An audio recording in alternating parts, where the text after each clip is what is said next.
Thank you for listening to this episode of Changes Big and Small. I'm Damian President, your host as we explore small steps that help you make big changes to build a life that you want. In the last episode, we talked about how rest and presence. In this episode, we're exploring the connection between creative expression and joy. Many of us carry the weight of being told we're not creative, or that creativity belongs to artists and musicians. I used to buy into that idea too, but here's the truth. Creativity isn't about talent or masterpieces. It's about expressing yourself and experiencing the pure joy of creation. When we create, we come alive in ways that scrolling through social media or watching Netflix simply cannot match. Today's guest is Katrina Mason. As a cancer survivor and bereaved parent, Katrina understands the arse-kicking this crazy life can serve us. Reconnecting with her creative self saved her life. Now, she loves to share her life experience and wisdom as a pathway to inspiring joy and optimism in others. After working in the helping industry for 20 years, she founded Sustainability in Service in 2017. What she does has a unique focus on supporting frontline workers and other care professionals to manage burnout and overwhelm. Still loves it and continues to offer support for this unique group through speaking, training, and individual mentoring. Welcome to Changes Big and Small, Katrina. Thank you for having me. It's lovely to have any opportunity to speak with like-minded people. So I've just shared your bio. Tell me in your own words, what makes you you? Well, I am what I describe as a radical optimist. So I feel like it hasn't always been that way. I've been a dedicated helping, and I do that in inverted commas, like helping professional for many, many years. And I was really submerged in the not so great aspects of humanity, the suffering of humanity a lot. And yeah, for a long time, joy was absent from my life. And then some really heavy stuff happened to me in my personal life where I had to go through a cancer journey. I had to go through a really deep and profound grief journey, losing our son. And I don't know, despite the absolute ass kicking, I've managed to find some joy and optimism despite the absolute craziness that is this human life. And I don't want to ever stop talking about it. You just shared two pretty big things with us about going through grief and having to go through a cancer diagnosis and still finding joy. So tell us a little bit about that. How do all of those things relate in your life? They all sort of came together in the same period of time. But the search for joy has always been on the agenda for me. Like I've been searching for it for a long time. And what I found was that joy is its own thing. It's a physical thing that bubbles up from somewhere. And when you're sort of looking for it and seeking it and trying to get it, it eludes us. And then it can only be found in being radically present in the moment and radically optimistic despite the absolute shit sandwich that you're getting. So one of the first things that helped me was a creative practice. So drawing, painting really sparks a sense of interest for me. I did while I was sick, and it still does now.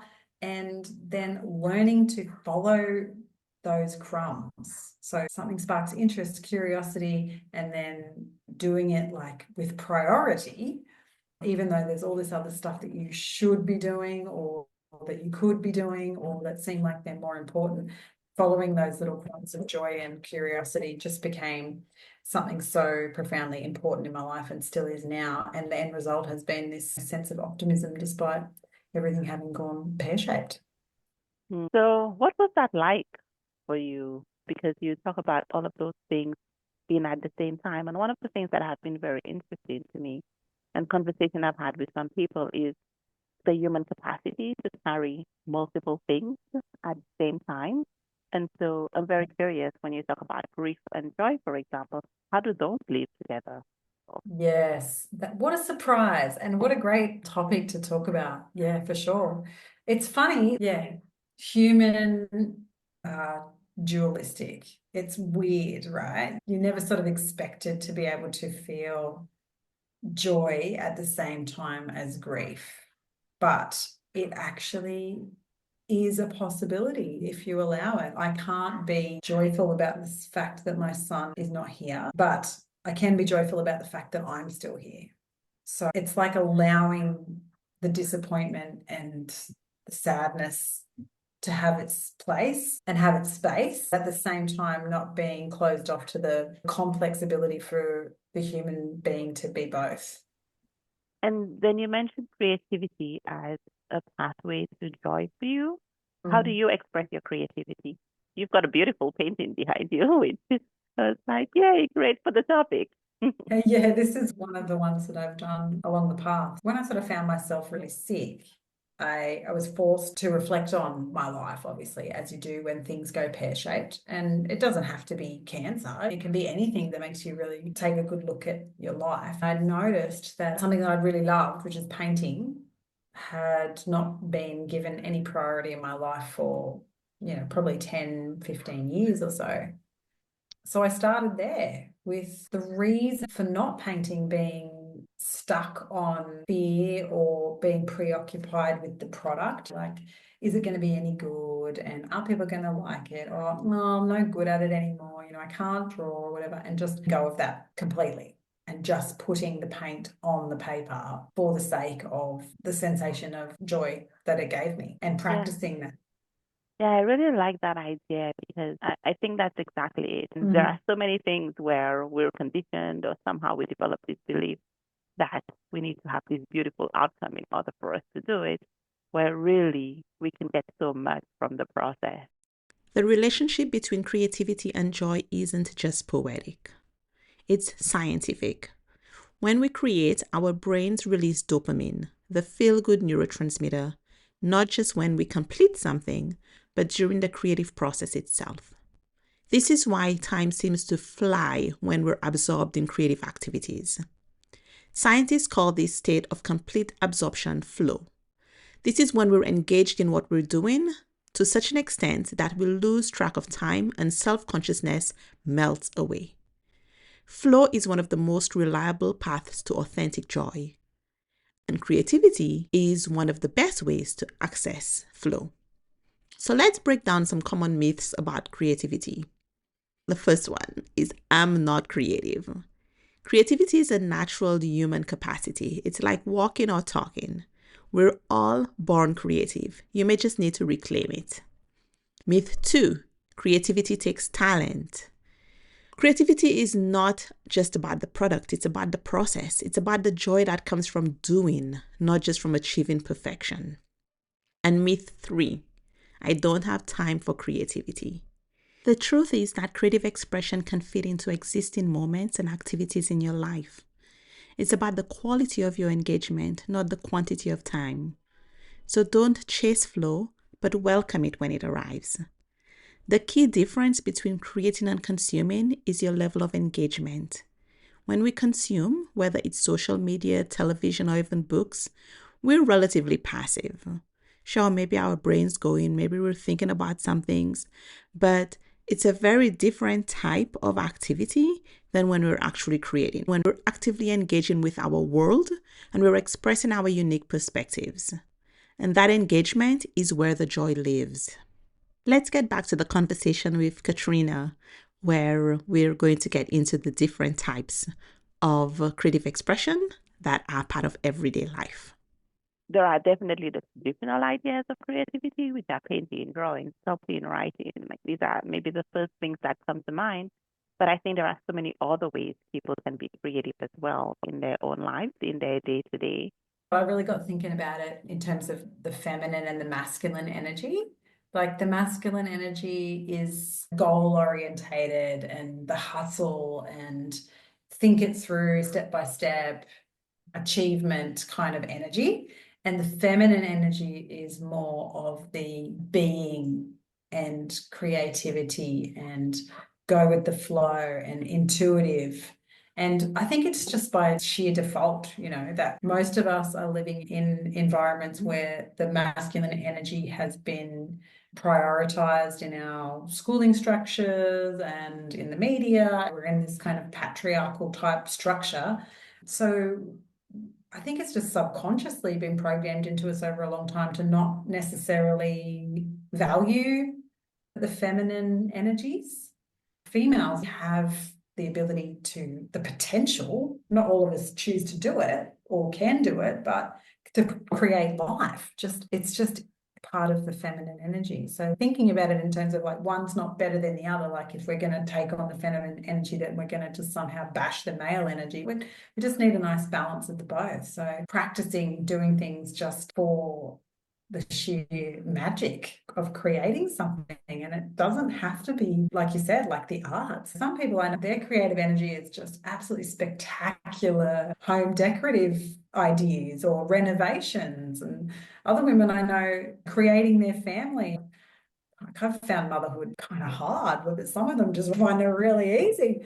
Just living your own life and creating your own life based on whatever sparks joy in you and ignoring all this like pressure to be following the masculine energy and following the product. Even those who absolutely chase the hustle and get right to the top of whatever it is that the masculine energy is saying is what we should be doing, they get to the top and they find they're miserable anyway. And as we've talked about earlier, one of the things that creativity lets you access is joy. And I just want to bring up, you said that joy is radical optimism despite the challenges of this human life. And I really like the idea of radical optimism. How did you come to that definition? And how does creativity help you embody it? Yeah. Well, I came to that conclusion because I have taught mindfulness in the past. And part of that model of thinking is this idea of radical acceptance. But radical acceptance is really hard when things are going in a way that you find completely unacceptable. Accepting feels sort of too submissive. So I got to thinking, what is that? It is surrender, right? Surrendering. But surrendering also feels too passive because I don't surrender. I want to hold space. And the space that I want to hold is radical optimism. It's almost insanity in some of the situations that you're in to be radically optimistic. And the only way to spark that in yourself is to prioritize the sparks of joy that show up. And the only way to find the sparks of joy is to just follow the most interesting path on that day. If you're in a shit place and everything's going in a way that you didn't plan and you're wondering, what's the point of it all? Follow the crumbs of joy like your life depends on it. Because it does. It really does. If you don't follow those crumbs of joy, you will find an empty husk at the end, or your body will get sick. We're all going to get sick at some point, but you get to the end of life, if you're lucky to have this really long life where nobody that you're absolutely dedicated to passes away first and everything goes according to plan. If you haven't followed those crumbs of joy, what is the point? So I was thinking about people that I've had this conversation with, because they found out somebody's sick, but they had a plan for their life. And at some point, they realized, oh, my life is not going to go according to this plan. And I've put off so many decisions. I've put off so many choices because I thought this was exactly what it was going to be. And now it's not. And so it's interesting when you say follow the crumbs of joy, because this is exactly what they did not do, because they were like outsourcing joy to some future time frame and has really missed those opportunities that could have been so enriching for them. And usually it's because they're focused on work, which none of us take with us.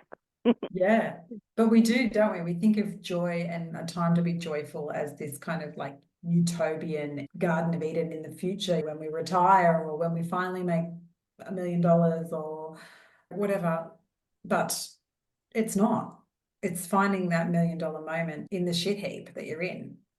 And if you do that, you've won the $1 million. Like you've won the lotto. If you can find it, then it's there whenever you open your eyes. It's definitely one of the components of what it could mean to be rich, and not just monetary richness, but in experiences and in joy. I'm sure there are people who are listening who are thinking, I'm not creative, even after all of the examples that we've gone through.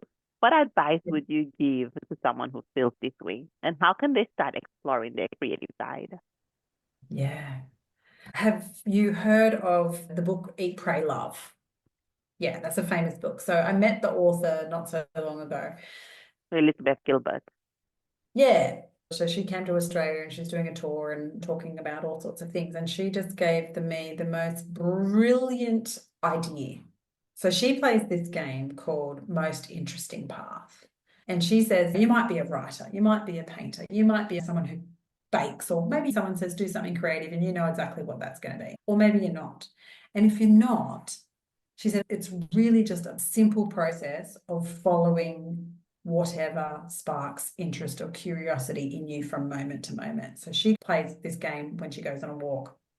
So you're going to do your exercise, right? Or you're going on a walk, and sometimes we're just like stuck in our masculine energy. You're like, I've got to walk fast, or I've got to run, or I've got to get my heart beat up, and I've got to do this, and I'm doing that, and I'm whatever. She's like, just let that go. Every intersection you come to, just stop at the intersection, look in every direction, and walk down whatever direction seems most interesting. And then when you start to do that, you start to know that sensation, that spark of curiosity and interest in you. Because, you know, there was a tree down there that looked nicer than the fence down there. There doesn't have to be any logic to it. And just gradually over time, that muscle memory of what it is that actually sparks interest and joy in you starts to get louder.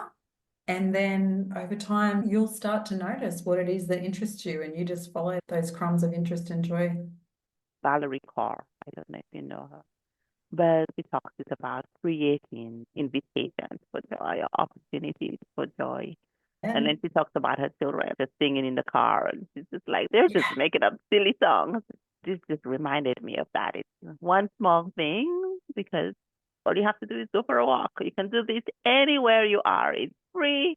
It only takes a little bit of time. And if you don't map it out and give yourself enough time, like don't do this if you're late for a meeting or something. But do it in a time when you've got kind of this space for you to be curious and for you to kind of see what happens. A lovely idea. And if you can't go for a walk, like when I was sick, walking wasn't always available to me, or you've got small children, whatever, there's lots of restrictions why just going for a walk is a bit harder in your life. It's not always that easy. Music, like you said, what's wrong with putting on the cheesy 80s song that makes you think of the best night out you ever had in your 20s? I'm showing my age there, but you know what I mean? I just put my headphones on, just lay in the bed, but in my head, in my body, I'm having like mad time. What's wrong with I that? love that. And yes, thanks for recognizing that, because regardless of the circumstance, and like you said, some people can't go for a walk, but there are still opportunities. How would we change this game for somebody who can't go for a walk, for example? What might they do instead? I know I'm putting you on the spot here, but maybe we can come up with something together. Yeah. You mean how would they follow the sparks of interest? Yeah. Yeah. Well, you know, there's so many ways you can do it. There's so many ways. Like what? Because I do a lot of one-on-one mentoring as well, because my focus of my business for years has been helping professionals that are burnt out, overwhelmed, that kind of thing, because it's just like a crazy phenomenon that goes on in the helping industry.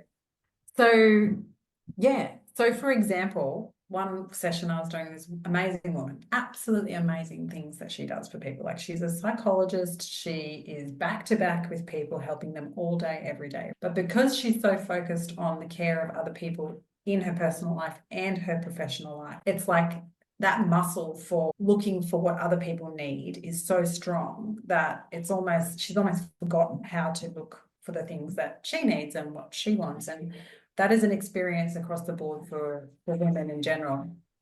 And what an absolute gift she is to the world. We don't want her to stop doing what she's doing, but thinking about in the morning, so she wakes up, she wants to do a thing, go for a walk, whatever. But I said, why not just think for 1 minute before you open your eyes, before you put your feet on the ground, before you start doing all the things that everybody else needs you to do. I'm not saying that you abandon everyone, because we've got responsibilities, we've got jobs, we've got people who rely on us. But before you start, just check in with yourself for 1 minute. What do you want to do this morning? Do you want to go for a walk? Or do you want pancakes? Or do you want to just lay there with your eyes shut? And maybe you can't do what you want anyway, but it's that process again of just taking the moment to think, what is it that I actually feel like doing?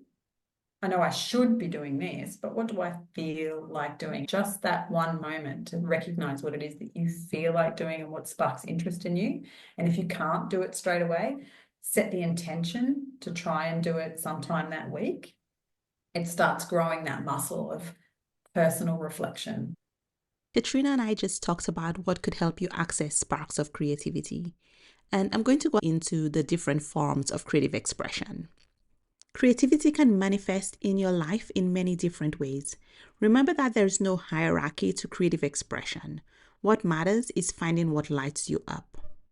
So while drawing, painting, and crafting might be what first comes to mind when we talk about creativity, these aren't just for artists. Think about children. They draw all the time, even when you might have no idea what they're drawing. Often they have a whole story to go with the drawing too, a story that's only evident to them. Somewhere along the way, we start judging our creations, and so we stop creating.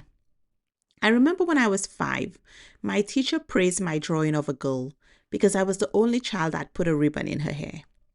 And a few years later, I had entirely given up drawing because I'm not good at it. Isn't that a shame? I stopped experiencing the joy of drawing and I stopped getting better at it. By contrast, my 13-year-old niece spends hours drawing. She practices her drawing, and sometimes I see her doing the same one over and over again to get better. If drawing or painting are things that you used to love, might you enjoy trying them again? There are books you can try to help you get better at them if you want, or you could just play around and see what happens. Or find YouTube tutorials.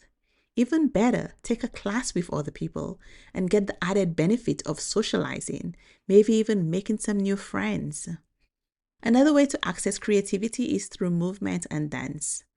I used to join a somatic class and it felt so freeing to move my body in whatever way I wanted, whichever way I felt, not having to follow a particular pattern or instruction. Just tuning into my body and what it wanted to do. I remember having a smile on my face for much of that class. And I also just enjoy putting on a song and dancing to it, however I feel like moving. I remember sometimes when I was a teenager, I would be dancing and my dad would come in and he would catch me doing some sort of silly moves and he would just look at me and I would be a little bit embarrassed, but that didn't stop me. For some reason, that one I kept. There are many ways that you can incorporate movement and music into your life. Maybe dancing while you're cooking dinner or singing in the shower. You don't even have to worry about who might hear you if you're in the shower. You could drum on your desk for a mental break while you're having a block. And maybe you can even create a new workout routine that's kind of playful and more fun. These forms of creative expression are really powerful because they engage our whole body in the creative process. Writing and storytelling are also ways that might be accessible to you. And remember that we're not looking or aiming for perfection. So some ideas are for you to journal your thoughts without censoring yourself. Writing poetry that only you are going to read. Crafting stories that capture your unique perspective. And maybe even sending heartfelt letters to friends who need a connection. I got a letter in the mail last week and it was so nice. It's a New Year's letter from a friend, so it's a little bit late, but still, it gave me joy reading it, and I'm sure that she experienced joy writing it as well, and she also sent some artwork that she had made. Writing, creating allows us to process our experiences and discover new perspectives. It doesn't need to be shared in order for it to be valuable. Now let's hear from professional artist and creative collaborator, coach and educator, Karen Light, about how she expresses creativity in her life and how it brings her joy. I would say that I'm creative in obvious ways and that I'm an illustrator and an artist and always have created art, mainly visual but also written, and I enjoy many arts all the time. I love to doodle, I love to paint, I do digital art. So yeah, those ways are more obvious. However, I think you can be an artist and not be thinking very creatively about something, right? I strive to be creative in all that I do, and especially when stuck.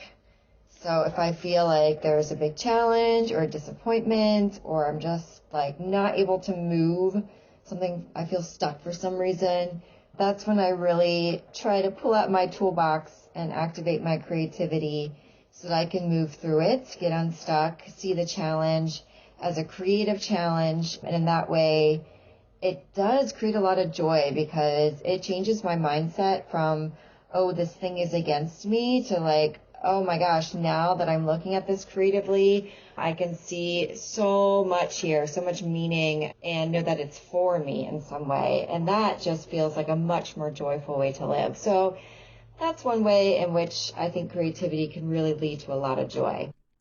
This quote beautifully illustrates how creativity can become a mindset for approaching life's challenges.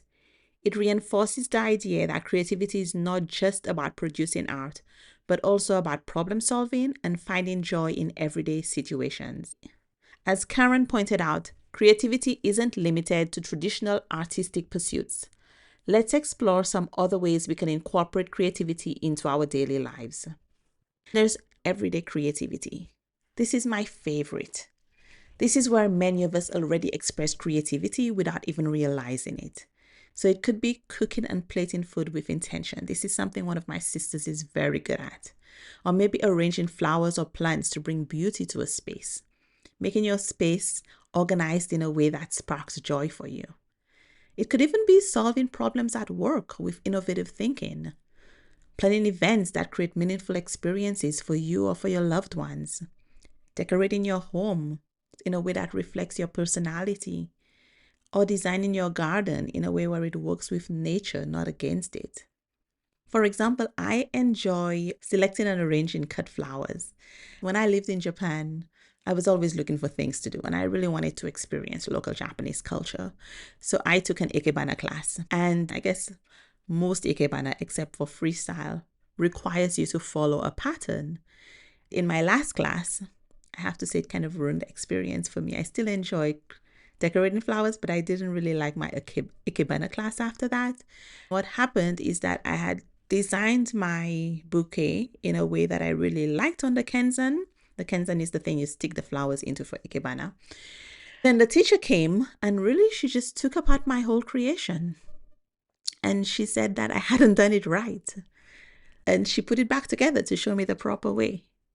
But I have to say that I thought my way was more beautiful, even though it wasn't right. And this type of experience is really what often inhibits us from expressing our creativity. Someone says one careless thing, one thing they think might be helpful, or they try to subject us to their own criteria. And that takes away from our experience. They don't understand the importance of process. And that's what I want to remind you of. I'm here to tell you to not let, when people don't understand that process is important, don't let that stop you. We're going to go back now and join the interview with Katrina, where we talk a bit more about making space for creativity. I think we don't even think about what we want, like you said. Who has time for that kind of a thing, as opposed to this is an important part of living my life. Yeah, who's got time for that? And I was like that for so many years, caring for other people and making other people happy and putting other people's needs first and doing all those things is such a noble, wonderful thing to do. And it brought me so much purpose and satisfaction for a long time until it didn't anymore. But by the time I got to that point, when I had time for myself, I didn't know what to do with it. That's what I've noticed. I was talking to a woman and she was like, I have all this time. What am I supposed to do with it? And I'm like, oh my goodness, this is the thing that I want so much more of. But it's interesting when you're used to doing stuff for other people and then maybe if they don't need you, then what do you do? Like you become an empty nester or you were caring for somebody and they're no longer with us. Then what do you do with that time? And it's really a confronting experience to have to then figure out, who am I again? What do I like again? And all of that. Who am I when I'm not everything to everybody else? Exactly. you were just talking about your kids running around. And so you have a family, you're helping people who are frontline workers, care professionals. How do you Yeah. incorporate creativity into your own life? And how do you make Yeah. space for joy? I mean, I feel like you already told me some of this because you've talked about Yeah. how joy is so integrated into your life. Let's bring it home. Let's bring it home. Well, you know, all the shoulds and the shoulds and the shoulds, but it's definitely come down to me spending that time doing what some would call a meditation or others would call an affirmation or an intention setting. But I do it in the morning before I get up. For ages, I tried to get up and, you know, do my exercise, do my yoga or meditate or paint or write or whatever it was. But the minute I open my eyes, if I get out of bed, all these little people and other people want stuff from me when they know I'm awake. So I just do it with my eyes closed before I get out of bed. So I know, okay, this is where my head's at. This is what I'm grateful for. This is what sparks interest in me today. This is what I want to do. Maybe I want to paint. Maybe I want to walk. Maybe I want to run. Maybe I want to draw, whatever it is. But also working together with my partner, the father of my kids, we recreating our life as its own artwork. We had so many things that we had planned to do that are not ever going to come to fruit. So we took a major risk and we've been traveling Australia in our caravan for the last 12 months. So we've actually put it into action on a daily basis. We've been on the road now for 10 months. And I think it took 6 months every day of us actually putting that into action. Like, where do we want to go today? What do we want to do today? Let's follow, instead of planning and trudging and doing things at a pace what we thought we should, we started to practice this kind of idea of most interesting path, but like on a huge scale. And it was scary. And it's still scary, and homeschooling is scary. Not that you have to like pack up and go in a caravan, but what is your life? Like, what are the little steps going to lead to? Are you living the life that you want, or are you living the life you think you should? I think that's wonderful that you're doing that. I have a friend who is taking a 12-month sabbatical. She and her daughter. She has a 13-year-old daughter. And so they've traveled a few different countries, and each time they're like, where are we going to go next? And so they've just said they're going to Malaysia next. Be brave. Yeah, because I've had an international school career, although I'm no longer a teacher. And so I lived in 5 countries, and I would pack up and I would move to a place I've never been. People always say, oh, you're so brave to do that. And it's so funny because I never think of it as bravery. I guess I kind of think, what's the worst thing that can happen? I mean, I do a little bit of research. I think that there is some safety in the places that I choose. And then I'm like, let's see what happens. Like, what's the worst that can happen? And the first country that I lived in was India. I lived in India. I thought, oh, I can live pretty much anywhere. I mean, I'm sure there are lots of places that are challenging in the world, but I felt like some of my experiences have really built this different mindset in me where it's like so many places are the same with, yes, there are challenges, but then there are challenges when I go home or when I go back to the places that I think I know, because it's funny how things don't remain the same. They don't remain static. And when you're not there, you need to catch up again. And I have to remind myself of that all the time, that when you explore a new place, you learn what is so common between all of the places. And then you see that there are opportunities and challenges everywhere. And one of the opportunities is to explore places that have so much to give you. Like, I spent a month in Italy and everything was closed in Florence for the first 3 weeks, but I was just walking in a new place, like you said, just taking a different path. And it was kind of extraordinary to be like, oh, look up, look at that. Like, look at this amazing dome and all of those types of things. And I think you don't have to travel. You can find it in your own home, but it's really that mindset of exploration and discovery. Yeah, and challenging yourself and being brave, you know, like, it doesn't have to be travel, like you said. That's not everybody's jam. Yeah. And that's fine. What is your jam? I guess that's the challenge to everybody is, you know, when it comes down to it, what is your jam? What is it? Yeah. And really bravery is different to each person. So take small steps. We're a little bit off the topic of creativity, but I think it's all related because when you're able to think differently, you're able to invite creativity in and invite joy in a different way as well. So for some people, brave is like getting a completely different dish in a new restaurant, which is something I do all the time. But it was kind of funny talking to some people and they were like, oh, I always get the same thing because I know for sure that it's going to bring me pleasure. And I'm like, but what about all the other pleasures? Yeah, everybody's different. Like I'm doing the podcast here from my brother's house, and a life in a caravan is not appealing to him at all, and that's totally fine. Is there anything else that you want to invite people to? No, I just want them to take away this idea of following the crumbs of joy, like their life depends on it, because it really does. That's it. Take it with you. Think about it. And in the morning, have a think about what sparks joy in you. And look out for the crowd.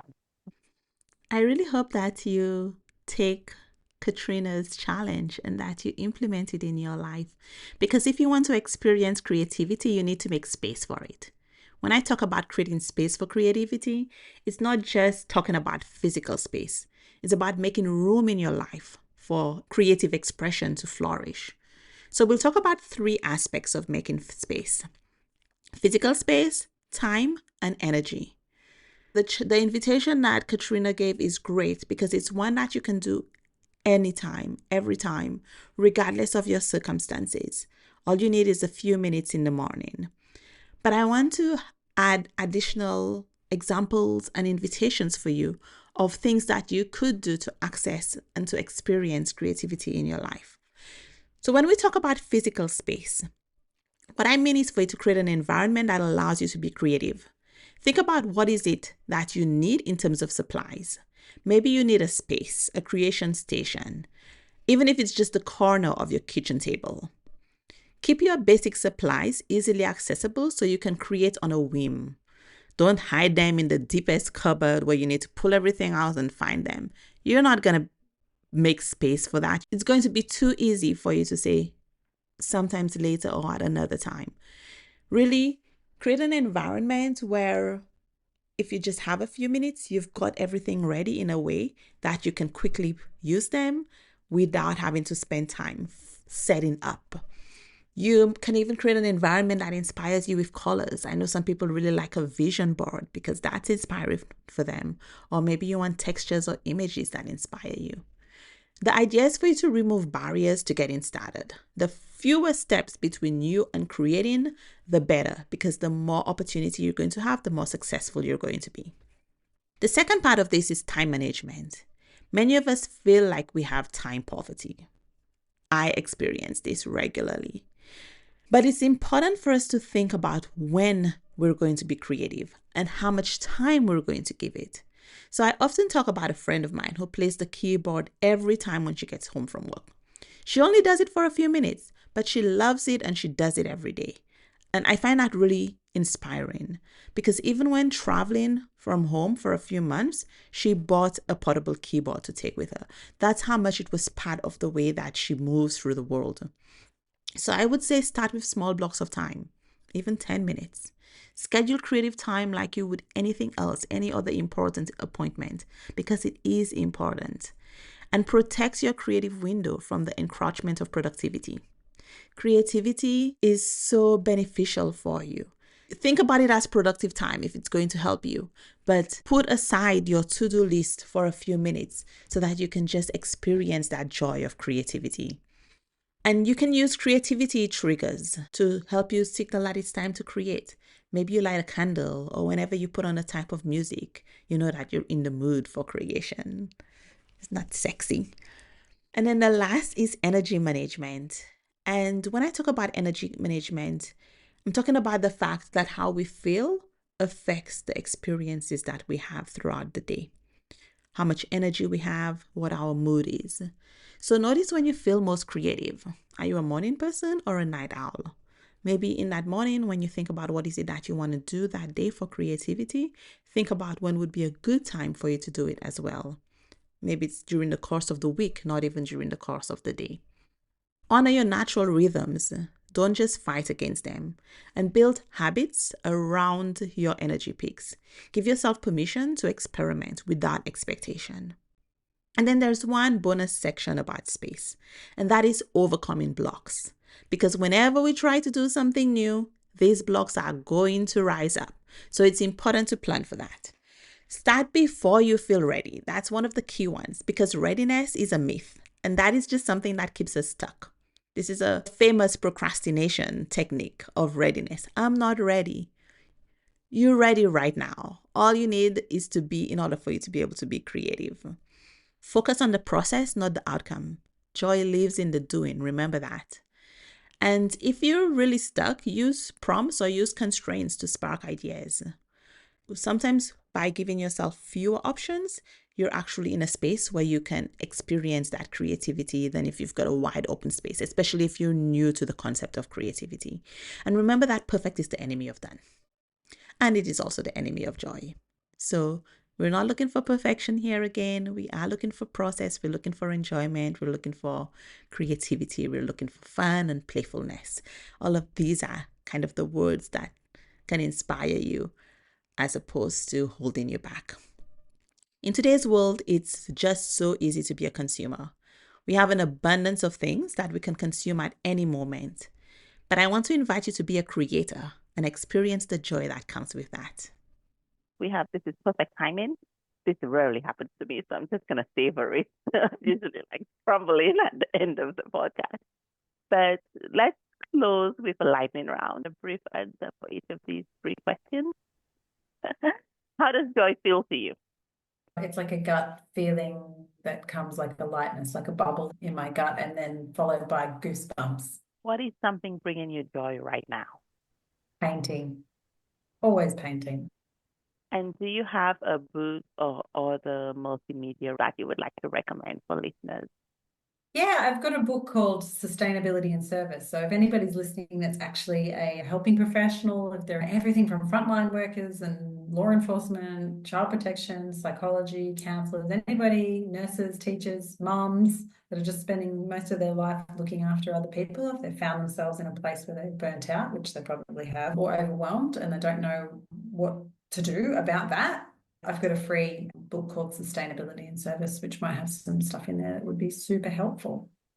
So where can people find you? And how else can they get involved with your work or support you?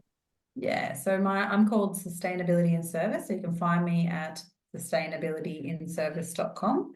And yeah, you can find the book there. I've got online courses, a burnout to balance toolkit, mindfulness introduction course, and lots of other things on there that might find interesting podcasts I've done. So if you like what I'm saying and you want a bit more of it, you want to follow that rabbit down the hole, then you can find it at sustainabilityinservice.com.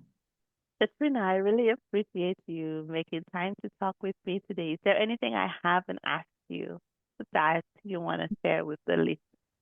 No, I think it's been a great conversation. I really appreciate you talking about joy and, giving people opportunities to connect to joy and creativity and the feminine energy in the world. We need to put more of the feminine energy into the world and into cyberspace as much as possible. So thank you for hosting it. Wonderful. Thanks for chatting with me today. Remember that creativity isn't about being the best. It's about expressing yourself and finding joy in the process. Next week, we're going to explore how to maintain creative joy in our digital world, finding the balance between technology's benefits and mindful living. Until then, I encourage you to let your creativity flow without judgment, and you might be surprised by the joy you find in the simple act of creating. In the next episode, we'll explore how to maintain this creative joy in our digital world, finding the balance between technology's benefits and mindful living.